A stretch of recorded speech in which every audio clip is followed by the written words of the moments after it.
नमस्कार मुलांनो, welcome back to our YouTube channel. इतिहास व राज्यशास्त्र उद्या पेपर आहे. प्रत्येक प्रश्न प्रकार इतिहासाचा पण बघितला, राज्यशास्त्राचा पण बघितला.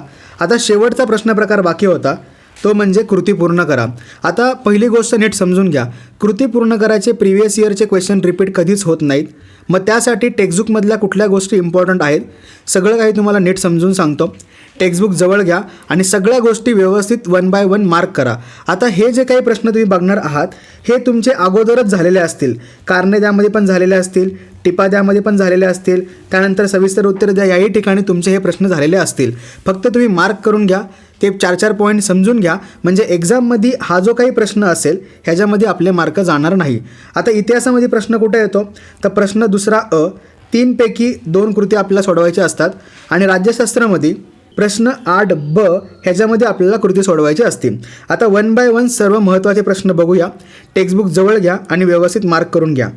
पहिला धडा, युरोपमधील महत्त्वाचे विचारवंत. जवळपास 7 विचारवंतांची नावं लिहिलेली आहेत. त्याच्यापैकी तुम्हाला 4 लिहायचे आहेत, त्यामुळे कुठलेही 4 पक्के करून ठेवताल. जसं की René Descartes, Voltaire, George Wilhelm Friedrich Hegel, नंतर Leopold von Ranke, Karl Marx, Simone de Beauvoir, Michel Foucault ह्यांच्यापैकी कुठलीही 4 नावं लिहिली तरी पण चालतील. तसंच या विचारवंतांचे जे काही ह्यांनी लिहिलेले ग्रंथ होते ह्यांचीसुद्धा नीट नावं लक्षात ठेवा. आता ते तुम्ही ऑलरेडी चुकीची जोडी ओळखा या व्हिडिओमध्ये बघितले होते, म्हणून ह्या व्हिडिओमध्ये मी घेतलेलं नाही आहे. ह्यांचे ग्रंथसुद्धा नीट बघून ठेवताल. ह्याच्यानंतर पुढचा धडा आणि पुढची आकृती बघूया.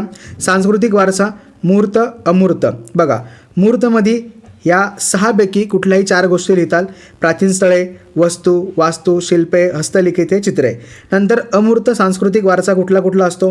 मौखिक परंपरा, भाषा, पारंपरिक ज्ञान, धार्मिक विधी, सण समारंभ साजरे करण्याच्या सामाजिक पद्धती. हे सगळं कुठे येणार? अमूर्त सांस्कृतिक वारशामध्ये येणार. डन. आता प्रश्न फिरून पण येऊ शकतो, फक्त मूर्त येतील आणि आपल्याला त्या गोष्टी लिहाव्या लागतील, त्यामुळे ही 4 नावं लिहायची. अमूर्त पण विचारतील, त्यामुळे 1, 2, 3, 4 ही 4 नावं लिहायची. एकच प्रश्न आहे ज्याच्यामध्ये 3 ते 4 प्रश्न तयार होतात, त्यामुळे एकच प्रश्न व्यवस्थित करून ठेवला तर बाकीचे प्रश्न पण आपले सहज प्रिपेअर होऊन जातील. समजलं नक्की? आता ह्याच्यानंतर हे टेक्स्टबुकमधले फोटो आहेत आणि ह्याच्यावरतीही बोर्ड इयरला क्वेश्चन आलेले आहेत. आता एक बोर्ड इयरला इयर मेन्शन केलं होतं आणि कुठले कुठले सांस्कृतिक वारसास्थळे आहेत हे मेन्शन करायचं होतं. नंतर 1 वर्ष डायरेक्टली भारतातील जागतिक वारसा स्थळे सांस्कृतिक अशी डायग्राम दिली होती आणि तुम्हाला 4 नावं लिहायची होती, त्यामुळं हा सुद्धा टेबल व्यवस्थित बघून ठेवताल. त्याच्यानंतर पुढचं बघा, भारतातील जागतिक वारसास्थळे नैसर्गिक. मग ह्याच्यामध्ये सुद्धा ही सगळे जे वर्ष आहेत ही नीट डोक्यात ठेवा आणि कुठले कुठले उद्यान अभयारण्य होते ह्यांची नावं डोक्यात ठेवताल. कमीत कमी 4 ते 5 नावं डोक्यात ठेवा, म्हणजे एक्झाममध्ये अजिबात मार्क नाही जाणार. समजलं? चला, आता ह्याच्यानंतर बघा, भारतातील गुहाचित्रे असलेली राज्ये कुठली कुठली आहेत तर मध्य प्रदेश, उत्तर प्रदेश, बिहार, उत्तराखंड, कर्नाटक, आंध्र प्रदेश आणि तेलंगणा. कुठली पण 4 नावं तुम्हाला एक्झाममध्ये लिहिणं अपेक्षित आहे. आता पुढं बघा, आता हे डायरेक्टली टेक्स्टबुकमधलं पेज घेतलं आहे. आता ह्याच्यामधले जे काही प्रश्न आहेत ते तुम्ही पुन्हा एकदा चुकीची जोडी ओळखा या प्रश्न प्रकारामध्ये बघितलेले आहेत. आता तुम्हाला काय काय करायचं आहे ते समजून घ्या नीट. वर्तमानपत्र आणि ते वर्तमानपत्र कुणी लिहिलं ह्यांची सगळी नावं नीट डोक्यात ठेवायची, कारण त्यांच्यावरती सुद्धा बोर्ड इयरला प्रश्न आलेले आहेत. किंवा असंही देतील, स्वातंत्र्यपूर्व काळातील वर्तमानपत्रे, त्या ठिकाणी 4 मार्क्स देतील आणि आपल्याला 4 ठिकाणी वर्तमानपत्रांची नावं लिहायची असतील, त्यामुळे ते व्यवस्थित बघून ठेवतात. या पेजवर जेवढी काही वर्तमानपत्रे आहेत आणि त्यांचे जे लेखक आहेत त्या सगळ्यांना पक्का करून ठेवा. त्याच्यानंतर पुढं बघा, भारत एक खोज या मालिकेतून मांडलेल्या घटना. आता हे एवढ्या सगळ्या घटना आहेत, यांच्यापैकी तुम्हाला 4 लिहायच्यात. कुठल्या कुठल्या आहेत? हडप्पा संस्कृती, मौर्य कालखंड, भक्ती चळवळ, वैदिक काळ, भारतीय स्वातंत्र्य संग्राम, रामायण महाभारताचा अन्वयार्थ, तुर्क, अफगाण आणि मुघलांचे आक्रमण, मुघल कालखंड व मुघल बादशाहाचे योगदान, छत्रपती शिवाजी महाराजांचे कार्य, समाजसुधारक चळवळी. या सगळ्यांच्या ज्या काही घटना आहेत ह्या आपल्याला या मालिकेमधून समजतात. डन. चला पुढं, मार्च 2019ला कठपुतली बाहुल्यांचे प्रकार असा प्रश्न पडला होता. हे सगळे प्रकार आहेत: छाया, हात, काठी आणि सूत्र. समजलं? चला पुढचं बघा. आता हाही प्रश्न टेक्स्टबुकमधलाच आहे बघा. भजन, गुणवैशिष्ट्य आणि उदाहरणं लिहायची. कीर्तन, गुणवैशिष्ट्य, उदाहरणं. ललित, गुणवैशिष्ट्य आणि उदाहरणं. त्याचप्रमाणे भारुडाची सुद्धा गुणवैशिष्ट्ये आणि उदाहरणं लिहायची आहेत. आता 1 बाय 1 नीट बघूया. भजनाची गुणवैशिष्ट्ये काय असणार आहेत? तर ईश्वर गुणवर्णनपर व नामस्मरणपर काव्यरचनांचे गायन, टाळ, मृदुंग किंवा पखवाज इत्यादी वाद्यांच्या साह्याने भजन गायले जाते. नंतर चक्री भजन, सोंगी भजन हे काय झाले? प्रकार झाले. अलीकडच्या काळातील संत तुकडोजी महाराजांनी लोकप्रिय केलेले खंजिरी भजन. मग उदाहरणांमध्ये काय काय लिहिलं? संत मीराबाई, संत तुलसीदास, महाकवी सूरदास, संत कबीर यांची भजने. मग तुम्ही 2-3 उदाहरणं जरी डोक्यात ठेवली तरी पण चालतील, पण व्यवस्थित करून ठेवतात. त्यानंतर कीर्तन बघा. कीर्तन म्हणजे काय? लिहिलं वैशिष्ट्ये, उदाहरण लिहिली. नीट लक्षात ठेवा, पटपट स्क्रीनशॉट घ्या आणि व्यवस्थित प्रिपेअर करून ठेवा. त्यानंतर पुढं बघा, ललित. व्यवस्थित 4 ते 5 वैशिष्ट्ये या ठिकाणी लिहिली आहेत. तुम्ही 2च लिहायची आणि उदाहरण द्यायचं. डन. पुढं भारूड, सेम 3 वैशिष्ट्ये लिहिली आहेत. त्याच्यापैकी तुम्ही किती लिहिताल? 2 लिहिताल. कळलं नक्की? आता उदाहरणांमध्ये लिहायचं राहिलं, इथं संत एकनाथांची भारुडे असं लिहा. एकनाथांची भारुडे. कळलं नक्की? शुअर? चला आता पुढचा प्रश्न बघा. भारतीय मैदानी खेळ एवढे आहेत, कुठले पण 4 लिहायचे. आटापाट्या, गोट्या, लंगडी, विटीदांडू, कबड्डी, खो खो, लगोरी आणि विघऱ्या. यांच्यापैकी 4 नावं. पुढं बघा, विदेशी मैदानी खेळ हे तर तुम्हाला माहितीच असतील. बॅडमिंटन, क्रिकेट, फुटबॉल, पोळो, धावण्याच्या शर्यती, थाळीफेक, लांब उडी हे सगळे काय आहेत? विदेशी मैदानी खेळ आहेत. यांच्यापैकी 4 नावं डोक्यात ठेवताल. डन. चला आता पर्यटनाचे प्रकार. आता पर्यटनाचे एकूण 9 प्रकार आहेत. 9 पैकी 4 प्रकार लक्षात ठेवा आणि हेच प्रकार तुम्ही सविस्तर उत्तरं द्या, टिपा द्या या ठिकाणी केलेले आहेत. त्यामुळं ते डबल करण्याची गरज नाही आहे. पण प्रकार सगळे जर तुमच्या डोक्यात राहिले तर तुम्ही एक्झाममध्ये 4 व्यवस्थित लिहू शकता. आता कुठले कुठले आहेत? आंतरराष्ट्रीय पर्यटन, ऐतिहासिक पर्यटन, क्रीडा पर्यटन, आरोग्य पर्यटन, स्थानिक आंतरराष्ट्रीय पर्यटन, भौगोलिक पर्यटन, कृषी पर्यटन, धार्मिक पर्यटन आणि नैमित्तिक पर्यटन. कुठले पण 4 लिहायचे. डन. चला आता हे 2 पॅरेग्राफ नीट समजून घ्या. महाराष्ट्रातील पर्यटनाचा विकास. आता ह्याच्यामध्ये कुठले कुठले मुद्दे आहेत ते नीट बघा. लेण्यांचे प्रकार बघा, हे सगळे लेण्यांचे प्रकार आहेत. त्याच्यानंतर पुढं बघा, चित्र आणि शिल्प हे सगळी कॅटेगरी कुठे येते? या ठिकाणी येते.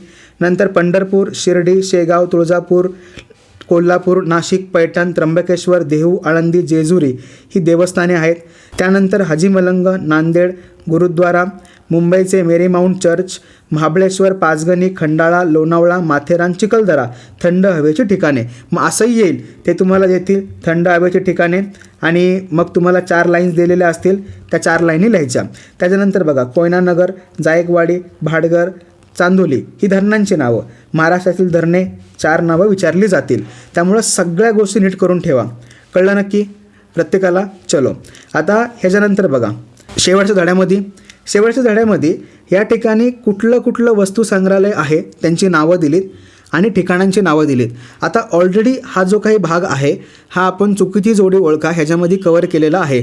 मग तेच प्रश्न तुम्हाला कृतीसाठी विचारले जातात. त्यामुळं या ग्रंथालयांची नावं आणि त्यांची ठिकाणं डोक्यात राहणं खूप जास्त गरजेचं आहे. जसं की राष्ट्रीय वस्तू संग्रहालय कुठं आहे? दिल्ली. नंतर महाराज सयाजीराव विद्यापीठ कुठं आहे? वडोदरा.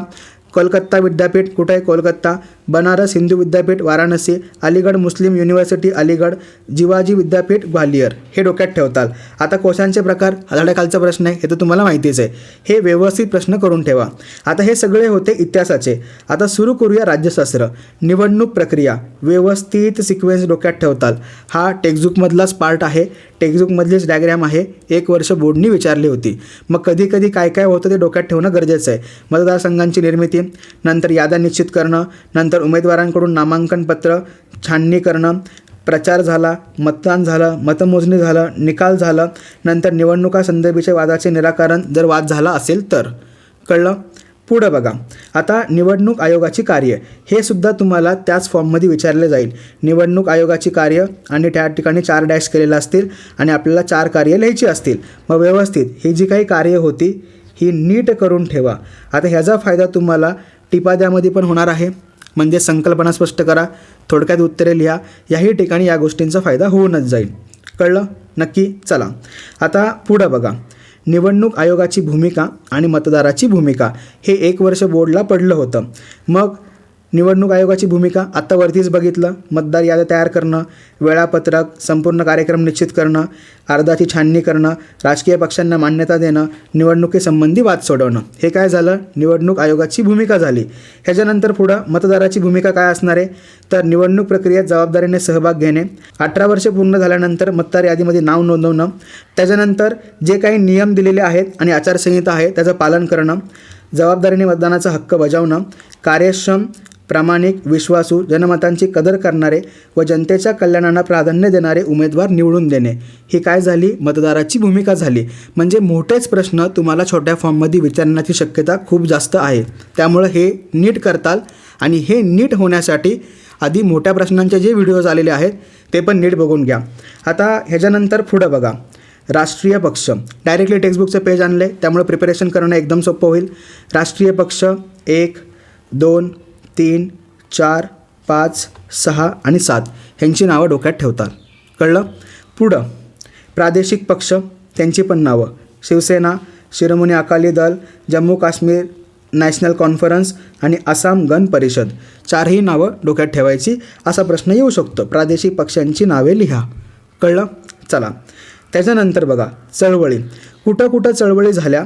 नंतर या ठिकाणी 1 वर्ष प्रश्न आला होता की आदिवासींच्या जमातींची नावं लिहायची होती. बघा, या ठिकाणी जमातींची नावं दिलेली आहेत: महाराष्ट्रातील कोळी, ओडिसातील गोंड, छोटा नागपूर परिसरातील कोलम, नंतर बिहारमधील संतान. ही जी नावं आहेत ही नीट डोक्यात ठेवा. म्हणून मी टेक्स्टबुक समोर आणलं आहे. टेक्स्टबुकमध्ये मार्क करून घेतलं तर एकदम काम होऊन जाईल.